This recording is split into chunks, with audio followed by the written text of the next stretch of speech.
en tant que professionnels des médias et journalistes pour le lancement des sessions de formation sur la couverture médiatique des élections législatives et communales prévues en juillet 2025.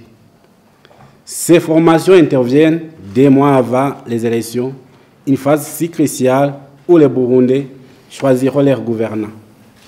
Il est donc impératif que les journalistes qui vont couvrir cette expression populaire soient bien préparés pour jouer pleinement leur rôle, ce qui garantira la crédibilité du processus électoral.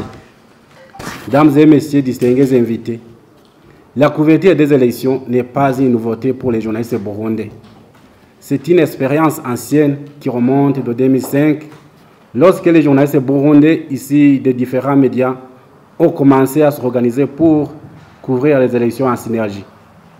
C'est une pratique qui est devenue une coutume, une réussite exemplaire et une leçon à partager avec d'autres nations. Elle témoigne de l'unicité des médias burundais qui mettent en commun leurs lignes éditoriales, leur matériel, leurs ressources humaines et leur professionnalisme pour informer les Burundais sur les enjeux électoraux. Dans cette optique, le ministère de la Communication, des Technologies de l'Information et des Médias, en collaboration avec l'UNESCO, a décidé de lancer ces formations pour vous doter des compétences nécessaires à une approche professionnelle et éthique avant l'entrée dans ce processus.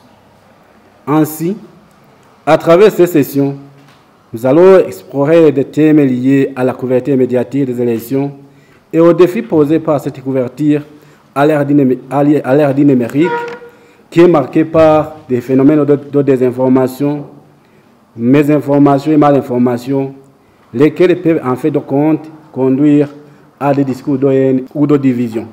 Il est donc essentiel de renforcer votre engagement en tant que journaliste en respectant le code électoral, le code de conduite signé par vos responsables, ainsi que les lois et règlements qui régissent la profession de journalisme.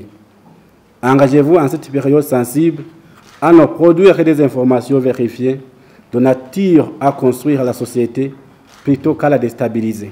Posez-vous chaque fois des questions sur la pertinence de vos informations avant de les publier pour remplir votre rôle qui ne se limite pas à l'information, mais plutôt à façonner le comportement des sociétés.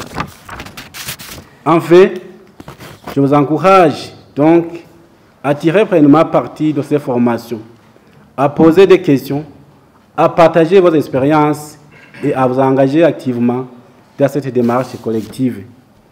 Permettez-moi d'adresser mes sincères remerciements à l'UNESCO pour sa collaboration étroite avec le ministère dans l'organisation de ces formations.